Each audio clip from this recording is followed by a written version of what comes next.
உமக்கு மேல் ஒருவரும் இல்லையே, எல்லோருக்கும் மேலாக உயர்ந்தவர், உமக்கு மேல் ஒருவரும் இல்லையே. அல்லேலூயா அல்லேலூயா அல்லேலூயா ஆமென். அல்லேலூயா அல்லேலூயா அல்லேலூயா ஆமென். ஒருவரால் சிருஷ்டிக்கப்படாமலே தாமாக என்றென்றும் இருப்பவர், ஒருவரால் சிருஷ்டிக்கப்படாமலே தாமாக என்றென்றும் இருப்பவர். அல்லேலூயா அல்லேலூயா அல்லேலூயா ஆமென். அல்லேலூயா அல்லேலூயா. இன்னொரு காரியம் சொன்னேன், பரிசுத்த ஆவி இல்லாத நிலைமையில் மனிதன் பூரணப்பட்டவன் அல்ல அப்படின்னு சொன்னேன். அதுக்கான விவரங்கள்லாம் சொன்னேன். அப்புறம் ஆவியின் அளவு, கணுக்கால் அளவு, முழங்கால் அளவு, அதெல்லாம் உங்கள்கிட்ட சொன்னேன். அந்த வித்தியாசமான அளவுகளில் நம்ம இருக்க முடியும். ஆனால் நாம் பரிசுத்த ஆவியானவரே நம்மளை நடத்திட்டு போகிற மாதிரி முழுசுமாக அர்ப்பணிக்கப்பட்ட வாழ்க்கை, அதுதான் ஒருவரும் கடக்கக்கூடாத அந்த நதி. அப்படின்னா என்ன அர்த்தம்? ஆவியானவருக்கு என்னை அர்ப்பணிச்சுட்டேன், எங்கிட்டு தள்ளிட்டு போகிறாரோ போட்டு, எங்கே உடைய காரியத்தை செய்யணுமோ செஞ்சுக்கட்டுன்னு கர்த்தர்கிட்ட அர்ப்பணிக்கப்பட்ட வாழ்க்கை. அதுதான் அந்த இது. தேற்றரவாளன், நம்முடைய வாழ்க்கையில் எதெல்லாம் வேணுமோ இயேசுநாதருக்கு பதிலாக இவரே கூட இருந்து எல்லாத்தையும் செய்வார். இயேசுநாதர் சீஷர்கள் வெளியில் ஒரு ஆளாக இருந்தார். ஆனால் தேற்றரவாளனாகிய பரிசுத்த ஆவியானவர் வரும்போது ஒவ்வொருத்தருக்கும் உள்ளுக்கே இருந்துக்கிட்டு வேலை பார்க்குறாருன்னு சொன்னேன். அப்புறம் சிம்சோனுடைய காரியத்தை சொல்லும்போது சரீரத்தில் கூட இவ்வளோ பலனை கொடுக்குறவர்னு சொன்னேன். கழுது தாடை எலும்பெடுத்து 1000 பேரை கொண்டு விட்டான். அப்புறமும் கடைசியில் இவனை பிடிச்சி கண்ணை தோண்டி மாவாட்டை போட்டிருக்காங்க, வயிறு வளர்ந்துச்சான். இந்த பொடியனை கேட்டானா, எப்பா இந்த கட்டடத்தை தாங்கி நிற்கிற தூண் எதுன்னு சொல்லு. கேட்டுட்டு 2 தூணையும் பிடிச்சி அப்படி தள்ளி விட்டானா, கட்டடமே விழுந்துருச்சான். அவன் உயிரோடு இருந்தப்ப கொன்ன பெலிஸ்தர்களை காட்டிலும் செத்தப்ப அதிகமான வேற கொண்டு விட்டான்னு கூடுறது. பிசிக்கல் ஸ்ட்ரென்த் அதையும் கூட கர்த்தர் கொடுக்குறவர். அதான் போனான்னு சொன்னேன், மகன் வந்து கார் கடியில் ஏதோ நோண்டிக்கிட்டு இருக்கிறேன், ஜாக்கியை வச்சுவிட்டு திடீர்னு ஜாக்கி நகண்டுருச்சு, அவன் மேலே கார் விழுந்துருச்சு. பக்கத்தில் இருந்த பாட்டி வேகமாக ஓடி வந்து தூக்கிருச்சான், அவன் வெளியே ஓடியான்ட்டானா. பாட்டிங்க அது நடக்கிறதே அச்சு வச்சு நடந்துக்கிட்டு இருக்கிற ஆள். ஆனால் மகன் என்ன உள்ள எப்படி பத்துக்கிட்டு வந்துருக்கு பார்த்தீங்களா? கர்த்தருடைய ஆவியானவர் கூட இருந்திருக்கிறாரு, காரை தூக்கிடுச்சு. இன்றும் நடக்கிறது, அற்புதங்கள் நடக்கின்றன. அதே போல நீங்க பரிசுத்த ஆவியில் நிரம்பும் போது ஆதாமுக்கு எப்படி ஆளுகையின் அதிகாரத்தை கொடுத்திருந்தாரோ அதுபோல நீங்க ஆளுவீங்கன்னு சொல்லியிருக்கிறாரு. அது பூரணமாக நிறைவேறது 1000 வருஷ அரசாட்சியில் தான் நடக்கும். அதனால தான் அங்கே எழுதியிருக்கு, வெளிப்படுத்தின விசேஷம் 1:6 நம்ம ராஜாக்களும் ஆசாரியர்களும் அது அந்த காலத்தில் பூரணமாக வரும். ஆனால் இப்பயே நீங்கள் நல்லா செய்ய முடியும். அபிஷேகம் மட்டும்தான் விஷயம். அபிஷேகத்தில் நிரம்பிட்டீங்கன்னா எல்லாத்தையும் செஞ்சுருவீங்க. உங்களால் கூடாத காரியம் ஒன்றுமிராது. நானா சொல்கிறேன், இயேசுநாதர் சொல்கிறாரு, நான் சொன்னால் பொய், அவர் சொன்னால் சத்தியம். அந்த சத்தியத்தை நான் சொல்கிறேன். ஹலோ, உங்களால் கூடாத காரியம் எப்போ பரிசுத்த ஆவியில் நிரம்பி இருந்தா நிரம்பலாமா வேண்டாமா? இப்போ நான் கேட்பேன், ஏன் பரிசுத்த ஆவியில் நிரம்பலை? உங்கள் மனைவி பரிசுத்த ஆவியில் நிரம்பக்கூடாதுன்னாங்களா? உங்கள் போதகர் சொன்னாரா? இல்லை உங்கள் சொந்தக்காரங்க எதிர்த்த வீட்டுக்காரவங்க பிரச்சனையெல்லாம் பண்ணி அப்படி ஆக்குனாங்களா? இல்லை பிசாசு தான் உங்களை பரிசுத்த ஆவியில் நிரம்ப விடாமல் தடுக்க முடியுமா? பிசாசு தடுக்க முடியாது. இயேசுநாதரை கேட்டால் ஏதோ அக்கினியை போட வந்தேன்றார், அவருக்கு பத்திக்கிட்டு எரியணுங்கிறாரு. அப்போ பிரச்சனை எங்கே இருக்கு? அவங்க இருதயத்தில் தான் இருக்கு. அவங்க இருதயத்தை சரி பண்ணா அப்படியே பொங்கி வரும். ஹலோ, எத்தனை பேருக்கு சந்தோஷம்? உங்க வாழ்க்கை உங்களுடைய கையிலே. அப்புறம் சொன்னேன், பரிசுத்தாவியில நிரம்பும் போது நீங்கள் தேவனுடைய சுபாவத்தை பெறுவீர்கள். திவ்ய சுபாவம். 1000 வருஷ அரசாட்சி தான் நல்லா தெரியும். அங்க சிங்கம் கூட வைக்கோல் தின்னுமா. நம்ம இது என்னங்கடா அது நடக்கிற காரியமா நம்ம நினைக்கிறோம்.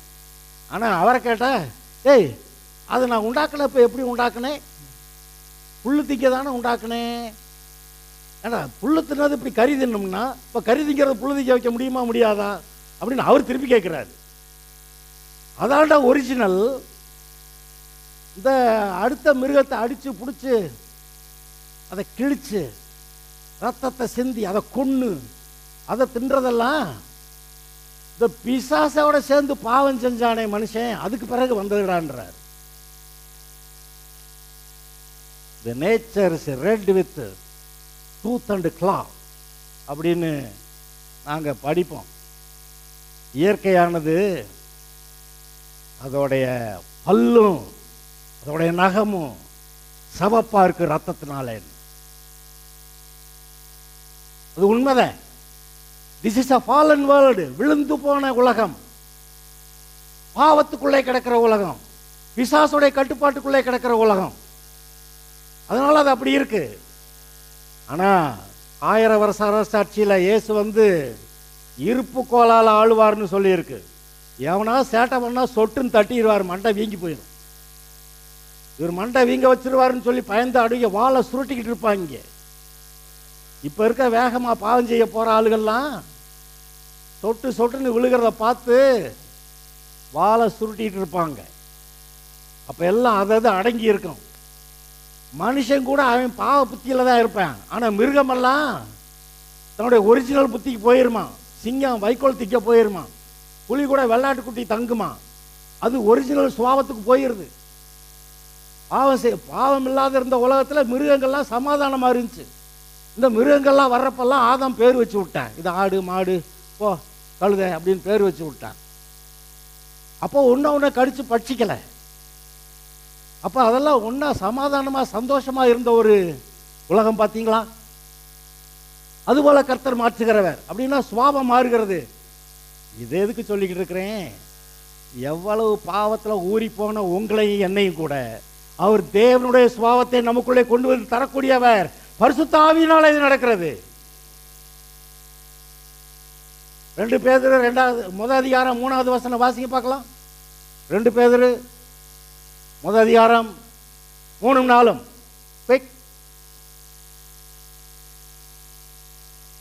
நம்முடைய மகிமையினாலும் காருண்யத்தினாலும்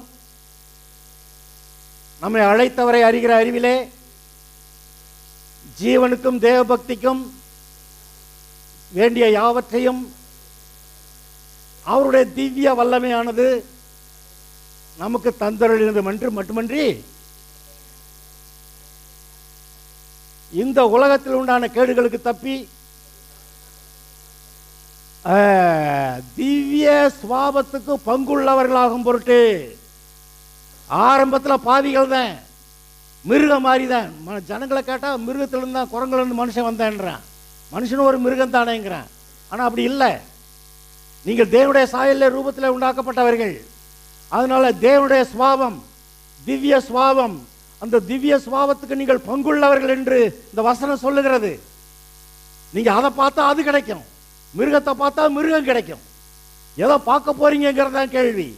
அதனாலதான் வசனம் சொல்லுது, அவரை நோக்கி பார்த்து பிரகாசம் அடைந்தார்கள்.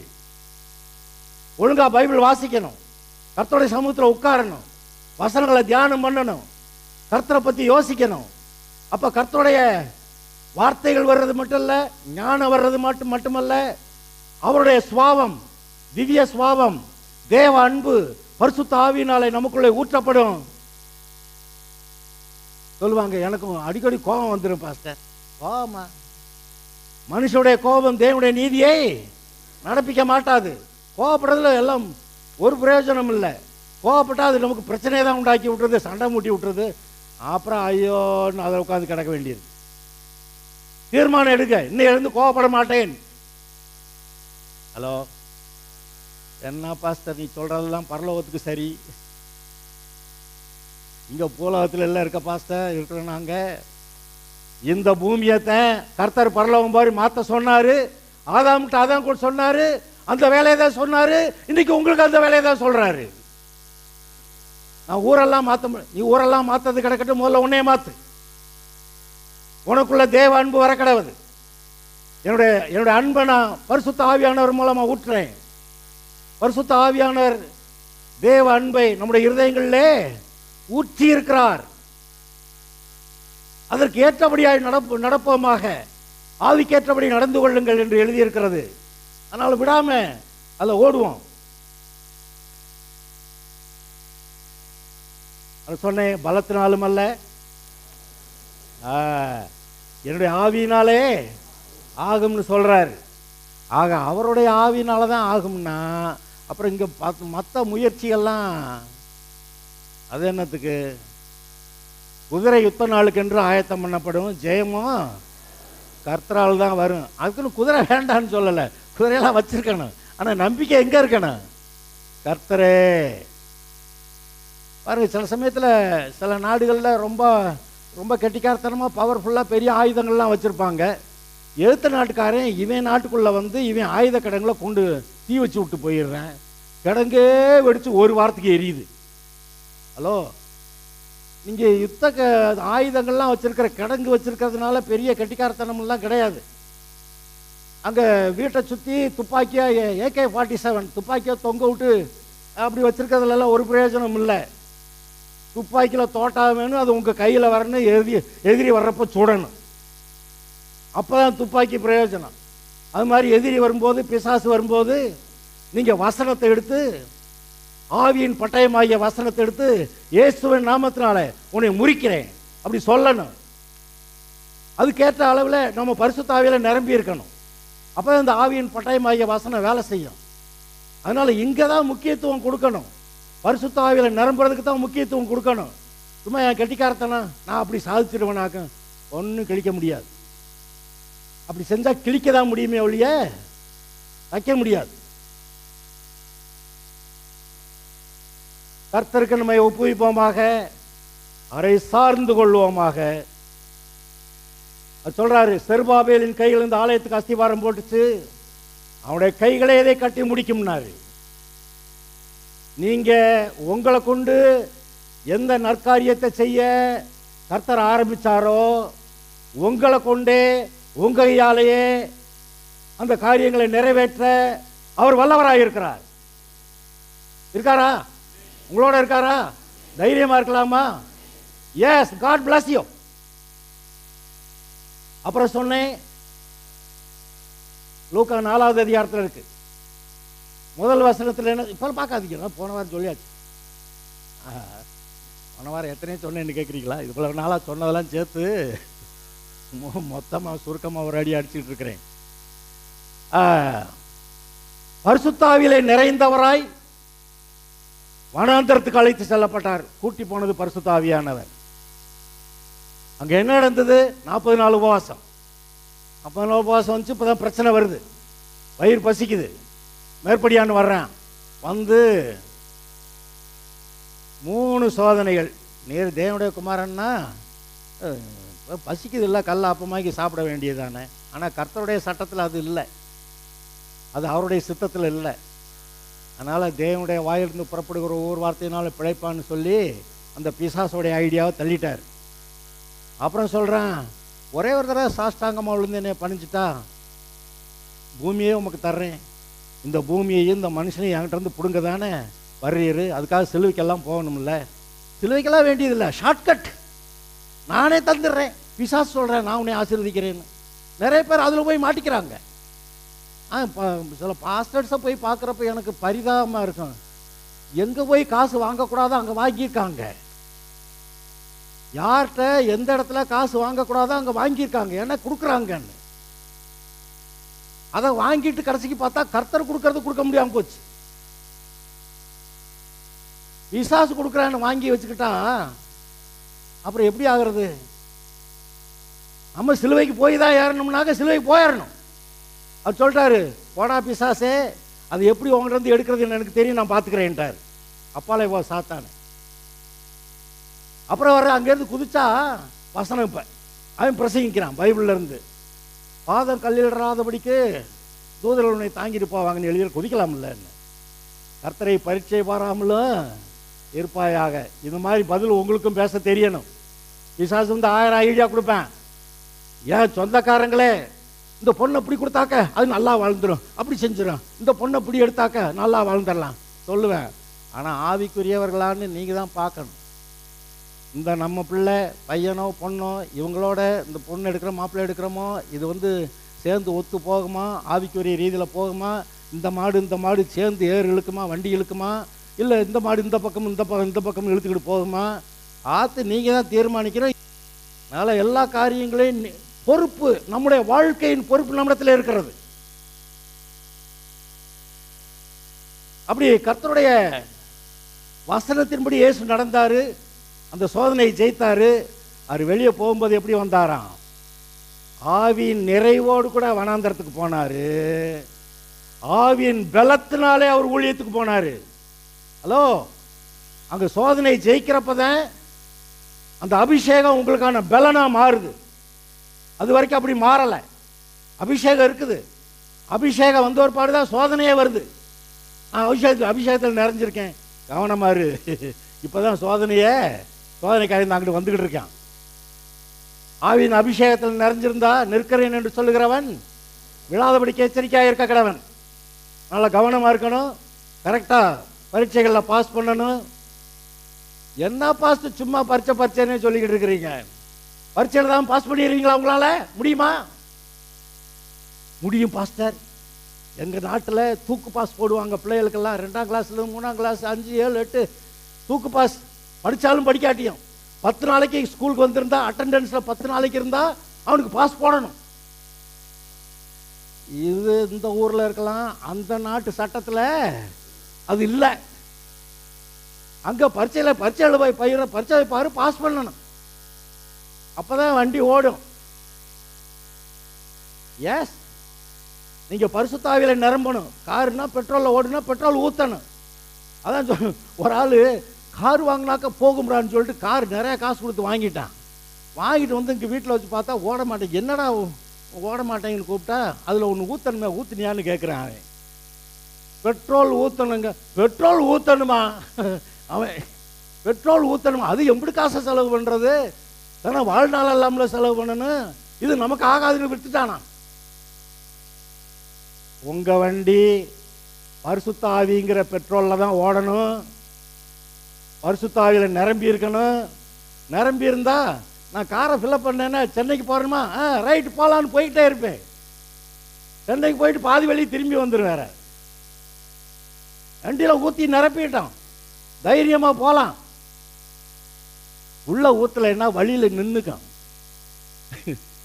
ஒரு தடவை வழியில நின்று வச்சு, ஐயோ நான் கவனிக்காம போயிட்டேன்னு, ஐயோ ஆண்டவரே ஆண்டவரேன்றேன். அந்த வண்டி நின்ன இடத்த பார்த்தா பக்கத்துல பங்குன்னு இருக்குது. ஐயோ ஸ்தோத்திர ஆண்டவரே, ஸ்தோத்திர ஆண்டவரே, ஸ்தோத்திர ஆண்டவரே, ஸ்தோத்திர ஆண்டவரேன்ட்டு அப்படி வந்து கவனிக்காம போனா நின்று போயிருங்க. அந்த காலத்தில் எழுதியிருப்பாங்க பேட்டரி பக்கத்தில், என்னை அனுதினமும் கவனி அப்படின்னு லாரியில எல்லாம் பக்கத்தில் எழுதி போட்டிருக்கு. அந்த பேட்டரி கிட்ட என்னை அனுதினமும் கவனி அப்படின்னு. அது மாதிரி நம்மளுடைய ஆவிக்குரிய நிலைமையை நம்ம அனுதினமும் கவனிக்கணும். அப்போ உள்ளான மனுஷன் ஆவியிலே பலப்படுவான். உள்ளான மனுஷன் ஆவியிலே பலப்படுவான். அப்படி இயேசு சோதனையை சந்திச்சாரு, ஜெயித்தாரு, ஆவியின் பலனோட புறப்பட்டு போனாரு. நீங்களும் ஆவியின் பலனோட வாழணுமா? சோதனைகள் வரும், நீங்க கேட்க வேண்டாம், அது வரும். சோதனைக்காரன் நீங்க பரிசுத்தாவியில நிரம்புங்க. அவன் வர்றானா இல்லையான்னு பாக்குறேன். நீங்க பரிசுத்தாவியில நிரம்பலைன்னா கர்த்தர் உங்ககிட்ட சொல்லுவாரு. சமயத்துல கனவு வரும், பரீட்சைக்கு போகணும், இன்னும் ஒன்றும் படிக்கலையே அப்படின்னு அங்கே தடவிக்கிட்டு இருப்பீங்க. அது மாதிரி கனவு வரும். எப்படி பாஸ்டர் உங்களுக்கு தெரியும்? எனக்கும் இப்படிதான் வந்துச்சு. அப்படிதான் இருக்குது. பரீட்சைக்கு போகணும்னா அங்கே பார்த்தாக்க பேனாவை காணா. இப்படி பேனா தேடிக்கிட்டு இருக்கிற பார்த்தா அதுக்குள்ளே பருத்த தொடங்குற நேரம் வந்துருச்சு. இப்படி கனவு வந்தால் என்ன ஆகுறது? You are not ready. எனக்கு தெரிஞ்சிச்சு சொல்கிறேன், நான் மற்றவங்க சொல்ல மாட்டாங்க, நான் சொல்கிறேன். இப்படியெல்லாம் நடக்கும். அதனால் பரிசுத்த ஆவியில நிரம்பி இருக்கணும். அப்போ தான் பரீட்சை எழுத ரெடி. பரீட்சை வந்துருச்சுன்னா பாஸ் பண்ணவும் செய்யலாம், ஆவியின் பலத்தோட கூட போகலாம். இதுதாங்க வாழ்க்கை. இந்த உலக வாழ்க்கை கிடையாது. இந்த உலகத்தில் ஊர்பட்ட பிரச்சனைகள், அந்த உலகம் அதுக்கேற்ற விதத்தில் தீர்வை கண்டுபிடிக்குது. கடைசியில் செத்து போகுது, செத்து நரம் போகுது. ஆனால் நீங்களோ இங்கே பூமியில் எந்த ஆசீர்வாதமும் கிடையாது. இந்த பூமியில் சாபம் மட்டும்தான் இருக்கு. அஞ்ஞானிகள், தேவனற்றவர்கள் மட்டும்தான் உள்ளுக்கு இங்கே பூமியில் ஏதாவது கிடைக்குமான்னு தேடுறாங்க. நீங்கள் ஞானம் உள்ளவர்கள், இயேசுவை ஏற்றுக்கொண்டவர்கள், பரலோகத்திலிருந்து உங்களுக்கு பொக்கிஷங்கள் வரும், ஆசீர்வாதங்கள் வரும். அதனால நீங்கள் வானத்தை நோக்கி பார்த்திருக்கிறவர்கள், நீங்கள் அபிஷேகத்தால் நிரப்பப்படுவீர்கள். உங்களுக்கு பலன் உண்டு. இயேசு எப்படி சோதனை ஜெயித்தாரோ அதுபோல நீங்களும் சோதனையை சந்திக்கலாம், ஜெயிக்கலாம். அந்த ஒரு வசனத்தை இன்னைக்கு நான் வாசிக்கிறேன். எங்க ஏசாயா 11:2 ஞானத்தையும் உணர்வையும் அருளும் ஆவியும், ஆலோசனையும் பலனையும் அருளும் ஆவியும், அறிவையும் கர்த்தருக்கு பயப்படுகிற பயத்தையும் அருளும் ஆவியும் ஆகிய கர்த்தருடைய ஆவியானவர் அவர் மேல் தங்கியிருப்பார். கர்த்தருக்கு பயப்படுதல் அவருக்கு உகந்த வாசனையாக இருக்கும். நம்மளும் அப்படி தான் இருக்கணும். அவர் தமது கண் கண்டபடி நியாயம் தீர்க்காமலும் காது கேட்டபடி தீர்ப்பு செய்யாமலும் நீதியின்படி ஏழைகளை நியாயம் விசாரித்து யதார்த்தத்தின்படி பூமியில் சிறுமையானவர்களுக்கு தீர்ப்பு செய்து பூமியை தனது வாக்கின் கோலால் அடித்து, வாயால் தான் பேசுவாராம், குச்சி எடுத்து அடிக்க போக மாட்டாராம், கல்லை விட்டு எறிய மாட்டாராம். இவர் மற்றவங்களாம் கல்லை விட்டு எறிவாங்க, ஆனால் இவர் வாயாலே சொல்லிடுவார். தமது வாயின் சுவாசத்தால் துன்மார்க்கரை சங்கரிப்பார். நீதி அவருக்கு அரைக்கட்டும், சத்தியம் அவருக்கு இடைக்கச்சையுமாக இருக்கும். அப்பொழுது ஓனாய் ஆட்டுக்குட்டியோட நம்முடைய வாழ்க்கை இப்படி இருக்கும்போது நமக்கு முன்னாடி இருக்க ஓனாயெல்லாம் ஆட்டுக்குட்டி மாதிரி ஆயிரும். அவர் தான் சொன்னார், ஓநாய்களுக்குள்ளே ஆடுகளை அனுப்புறது போல உங்களை அனுப்புகிறேன் அப்படின்னாரு. ஆனால் நீங்கள் அபிஷேகத்தில் நிறைஞ்சவங்களா இருந்தால் இந்த ஓநாய் உங்களை ஒன்றும் செய்யாது. ஓநாயை துரத்தி விட்டுருவீங்க. அந்த ஓநாய் வந்து ஆட்டுக்குட்டிகிட்ட படுத்து கிடக்கிற மாதிரி அது பாட்டு படுத்து கிடந்துட்டு போயிடும், பரிசுத்த ஆவியில நிரம்பி இருந்தா. சரி, இதை நான் தெளிவாக முன்னாடி சொல்லியிருக்கிறேன். எங்க 42வது அதிகாரம்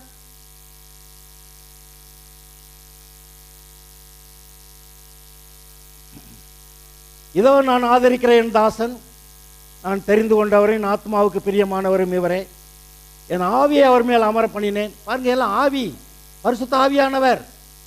இயேசுவை பரிசுத்த ஆவியானவரால் தான் வேலை பார்த்துருக்கிறார். அவர் தன்னுடைய சுய ஞானத்தில் பலத்தில் ஒன்றும் செய்யலை. பிதா என்ன சொல்கிறாரோ அது மட்டும் செஞ்சாராம். அப்படிதான் யோவான் 5 எழுதியிருக்கு. அவர் என்ன காமிச்சாரோ என்ன பேசினாரோ அதை மட்டும் செஞ்சாராம். கூடவும் இல்லை குறைச்சும் இல்லை. நம்ம மட்டும் கூடவும் குறைச்சி செய்யலாமா? நம்ம கூட குறைச்சி செய்யக்கூடாது. அதான் கட்டுப்பாட்டின் ஆவியானவர். அல்லேலூயா இருக்கிறாரா? அது எப்படி பாஸ்டர் அது நமக்கு கூட குறைச்சி செய்யாமல் இருக்கிறது? அப்படி வந்துருது இல்லை, வரக்கூடாது. ஏன்? உங்களுக்குள்ள கட்டுப்பாட்டின் ஆவியானவர் இருக்கிறார். அடுத்து அவர் புறஜாதிகளுக்கு நியாயத்தை வெளிப்படுத்துவார். அவர் கூக்குரலிட மாட்டார், வீட்டில் கத்த மாட்டார், சண்டை போட மாட்டார், வம்பிழுத்துக்கிட்டு இருக்க மாட்டார், கூக்குரலிட மாட்டார், நம்முடைய சத்தத்தை உயர்த்தவும் வீதியில் கேட்கப்படவும் மாட்டார். சிலர் பேசினாங்கன்னா 4 தெருவுக்கு அங்கிட்டு கேட்குவாங்க. மைக் செட்டே வேண்டாம், இவங்களை இன்னும் பேச விட்டா போதும், பாட விட்டா போதும், அப்படி சத்தம். ஆனால் நாம் கர்த்தருடைய பிள்ளைகள் சாந்தமாக நிதானமாக சகலத்தையும் அமைதல் உள்ள ஆவியோடு கூட நாம் செய்யும்படியாய் அழைக்கப்பட்டிருக்கிறோம். எப்படி இந்த உலகத்து மனிதர்கள் முன்னாடி நீங்கள் கர்த்தருடைய சாட்சியாக இருக்கிறதுன்னு கர்த்தர் நமக்கு போதித்திருக்கிறார். அவர் கூக்குரலிட மாட்டார், நம்முடைய சத்தத்தை உயர்த்தவும் அதை வீதியிலே கேட்க பண்ணவும் மாட்டார். அவர் நெறிந்த நாணலை முறியாமலும் மங்கி எறிகிற திரியை அணையாமலும் நியாயத்தை உண்மையாக வெளிப்படுத்துவார். அது அணையிற மாதிரி இருக்கும். நான் குறையும் அணைச்சி விட்டுரு அப்படிங்கிற ஆள் இல்லை அவர். ஒரு தடவை ஒரு அம்மா சாக பழைக்க கிடந்துருக்குது.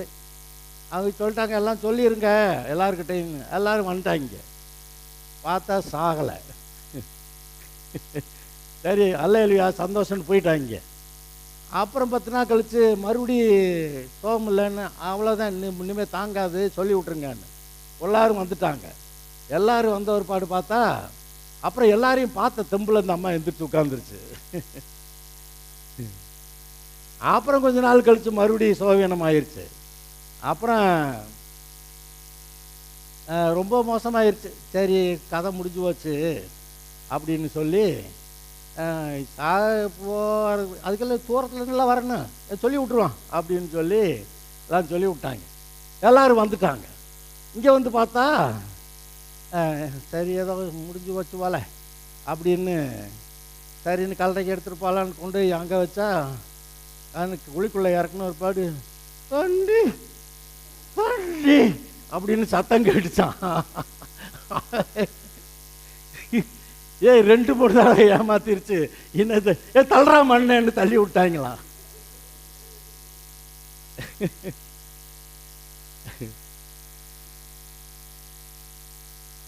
நம்ம கர்த்தர் அப்படி இல்லை.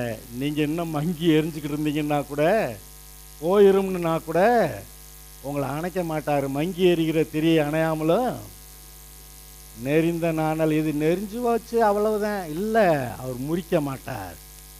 உங்களை வாழ வைக்கிறதுக்கு எல்லா வாய்ப்பும் உண்டாக்க பார்க்குறார். உங்கள் மனசில் நீங்கள் வாய்ப்பு உண்டாக்குனீங்கன்னு நீங்கள் பிழைச்சிருவீங்க.